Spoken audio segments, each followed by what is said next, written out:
নমস্কার বন্ধুরা, ICDS news 6 চ্যানেলে সকলকে স্বাগত জানাই। সারা পশ্চিমবঙ্গ জুড়ে এখন এসআর এসআর এসআর। অ্যাকচুয়ালি মূল ব্যাপারটা এসআরের সকলেরই এখন জানা হয়ে গেছে। এসআরটা কী, সেটা খায় না মাথায় মাখে, অ্যাকচুয়ালি সকলেই জেনে গেছেন এসআরটা কী।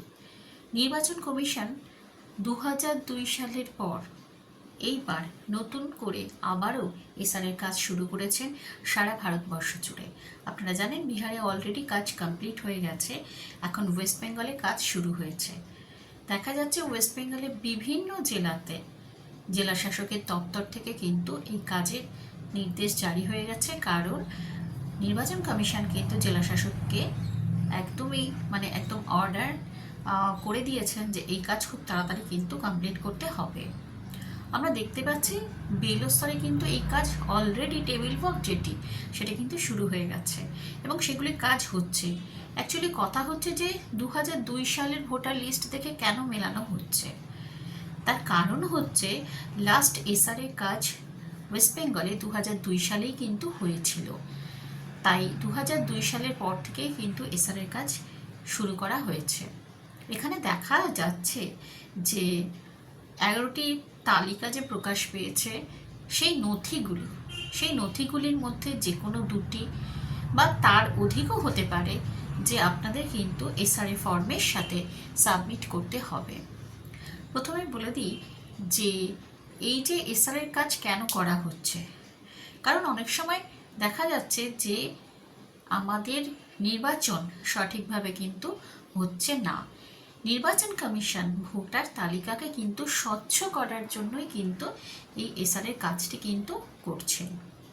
অনেক সময় আমরা দেখতে পাচ্ছি যে আমাদের ভোটার লিস্টের মধ্যে বহু দেখা যাচ্ছে যে ভুয়ো ভোটার আছে, ডাবল এপিক আছে, মৃত ভোটার আছে, এছাড়া বাইরে থেকে আসা বহু মানুষ আছেন। তা ভোটার তালিকাকে স্বচ্ছ করার জন্যই কিন্তু নির্বাচন কমিশন এই স্টেপটি নিয়েছেন। এতে কারোর ভয় পাওয়ার কিচ্ছু ব্যাপার নেই যে দেশ থেকে বেরিয়ে যাবে, রাজ্য থেকে বেরিয়ে যাবে, না। আমরা যদি স্বচ্ছ থাকি, আমরা যদি সঠিক থাকি, তাহলে কাজে ভয় কিসের। প্রত্যেক বিএলও কিন্তু আপনাদের সকলের বাড়িতে যাবেন এবং আপনাদের একটি ফর্ম দেবেন। সেই ফর্ম কিন্তু ফিল আপ করতে হবে।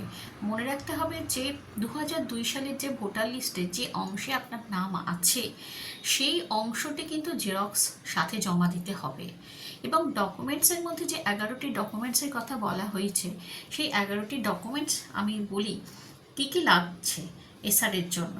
যে কোনো পরিচয়পত্র, সেটি কেন্দ্রীয় সরকার, রাজ্য সরকার, রাষ্ট্রায়ত্ত সংস্থার কর্মী, পেনশন প্রাপকের পেনশন পেমেন্ট অর্ডারও কিন্তু এখানে হতে পারে।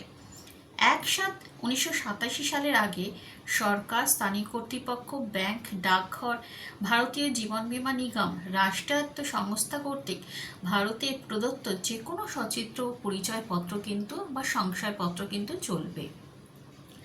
নেক্সট হচ্ছে উপযুক্ত কর্তৃপক্ষ কর্তৃক প্রদত্ত জন্মের সংশয়পত্র অথবা বার্থ সার্টিফিকেট কিন্তু লাগবে। পাসপোর্ট অবশ্যই চলবে। কোনো স্বীকৃত পর্ষদ বা বিশ্ববিদ্যালয় থেকে ম্যাট্রিকুলেশন সার্টিফিকেট, শিক্ষাগত যোগ্যতার প্রমাণপত্র, রাজ্যের উপযুক্ত কর্তৃপক্ষ কর্তৃক প্রদত্ত স্থায়ী বাসস্থানের সংশয়পত্র, বনভূমি অধিকার শংসাপত্র, উপযুক্ত কর্তৃপক্ষ কর্তৃক অন্যান্য অনগ্রসর সম্প্রদায়, তপশিলি জাতি উপজাতি, অন্য যে কোনো জাতির শংসাপত্র, ভারতীয় নাগরিক পঞ্জি এনআরসি যাদের ক্ষেত্রে রয়েছে, রাজ্যস্থানীয় কর্তৃপক্ষের দ্বারা তৈরি করা পরিবার পঞ্জি বা ফ্যামিলি রেজিস্টার, কোনো জমি বাড়ির বরাদ্দের সরকারি শংসাপত্র বা জমি বা বাড়ির দলিল, এগুলি কিন্তু এসআরের জন্য 11টি নথির কথা বলা হয়েছে। এই নথিগুলির মধ্যে অবশ্যই যে কোনো একটি নথি আমাদের তো অবশ্যই থাকা প্রয়োজন। দেখা যাচ্ছে যে যারা 41 বছরের নিচে, আশা করি তাদের তো বার্থ সার্টিফিকেট হয়ে যাওয়ার কথা, এবং যদি না থাকে তাহলে সেখানে বাবা মার পরিচয়পত্রের সঙ্গে তারা তো স্কুল লেভেলের যে সার্টিফিকেটগুলি আছে সেগুলো তারা সাবমিট করতে পারবে, পাসপোর্ট তারা দিতে পারবে, আর যার জমি বাড়ির দলিল থাকবে, তপশিলি জাতি উপজাতির সার্টিফিকেট থাকবে, এগুলি কিন্তু আমরা ফর্মের সাথে বরাদ্দ করতে পারছি। অ্যাটাচ করতে পারছি। আরেকটি বিষয় যেটা বলা দরকার আছে, সেটি দেখা যাচ্ছে যে ফর্ম সম্পর্কে বিএলওরা তো বাড়িতে বাড়িতে যাবেন, এবং অনেকে কিন্তু যারা এখানে থাকছেন তারা বিএলওদের সাথে যোগাযোগ করে বিএলওরা বাড়িতে যাবেন, ফর্ম নিয়ে ফর্ম ফিল আপ করবেন। আর যারা বাইরে থাকেন তারা কিন্তু অনলাইনে ফর্ম ফিল আপ করতে পারবেন। অফলাইন অনলাইন দুটি মোড খোলা থাকবে।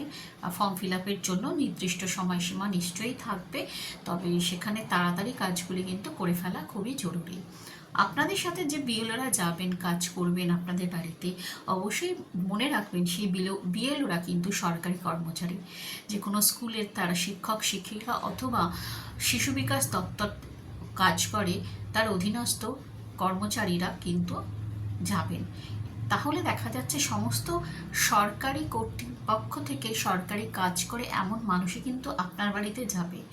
তাই বিএলওরা কিন্তু আপনারা বিএলওদের সাথে যে মানে উভয়ের যে একটা পারস্পরিক যে একটা এগিয়ে আসা, সেগুলি থাকলে কিন্তু এই এসআরের কাজটি যথাসম্ভব সুষ্ঠুভাবে কিন্তু পরিচালিত হবে। কোনো বিএলও যদি এক্ষেত্রে কোথাও গিয়ে তিনি কাজ করতে অসুবিধা ভোগ করেন বা কেউ তাকে বাধা দান করে, তাহলে কিন্তু সেই বিএলও সেই ব্যক্তির ক্ষেত্রে যদি তিনি মনে করেন যে তার কাজের ক্ষেত্রে এই মানুষটি তাকে কিন্তু হার্ম করছে, তিনি কিন্তু সরাসরি তার বিরুদ্ধে এফআইআর দায়ের করতে পারেন। সেটি কিন্তু নির্বাচন কমিশন বিএলওদের কিন্তু সেই অধিকারটা কিন্তু দিয়ে দিয়েছেন। তাই এক্ষেত্রে আশা রাখবো যে প্রত্যেকটি মানুষ কিন্তু বিএলওদের সাথে সহযোগিতা করবে এবং তাদের কাজটিকে আরও স্মুথলিভাবে যাতে তারা করতে পারে সেই সহযোগিতা কিন্তু হাত বাড়িয়ে দেবেন।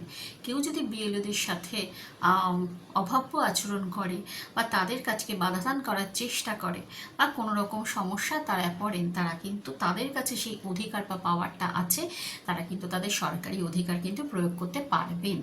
তাহলে আশা রাখি যে এসআর সম্পর্কে আপনাদের কাছে অনেক কিছু তথ্য আমি দিতে পারলাম।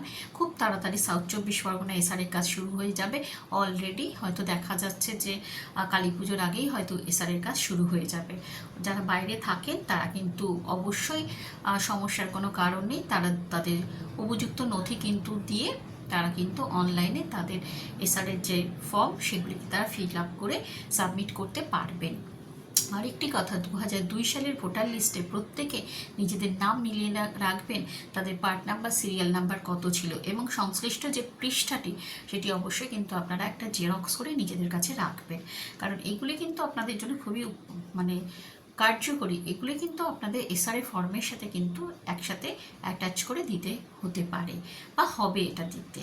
তাই এসআর নিয়ে নিশ্চয়ই আর কোনো সংশয় কারোর মধ্যে থাকবে না।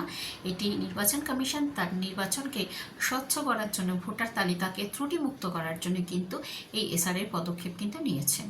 আশা করি অনেক মানুষের মধ্যে অনেক ভুল বোঝাবুঝি থাকতে পারে, কিন্তু এসআর একটি স্বচ্ছ নির্বাচনী প্রক্রিয়া। এটাকে আসুন আমরা সকলে মিলে একসাথে কাজ করে আমরা এটাকে কাজটিকে আর স্মুথলিভাবে মানে সম্পূর্ণ করতে আমরা সাহায্য করি। আর অবশ্যই কিন্তু আপনারা আপনাদের বিএলওদের সাথে সহযোগিতা করবেন এবং বিএলওরা যারা যাবেন সেই বিএলওদেরও আমরা বলবো যে তারাও কিন্তু তাদের কাজটি সুষ্ঠুভাবে করুন। আর নির্বাচন কমিশন কিন্তু এই ক্ষেত্রে বিএলওদের জন্য বরাদ্দ বাড়িয়ে দিয়েছেন। অবশ্যই এই কাজটি একটি গুরুত্বপূর্ণ কাজ বলে, তা এই কাজ খুব শিগগিরই খুব তাড়াতাড়ি কিন্তু শুরু হতে চলেছে। হয়তো দেখা যাচ্ছে যে নেক্সট এক সপ্তাহের মধ্যে ওয়েস্ট বেঙ্গলের সব জায়গায় খুব তাড়াতাড়িভাবে কাজটি শুরু হয়ে যাবে। আমার ভিডিও যদি আপনাদের ভালো লাগে তাহলে আপনারা লাইক কমেন্ট শেয়ার করবেন। অবশ্যই ততক্ষণের জন্য ধন্যবাদ।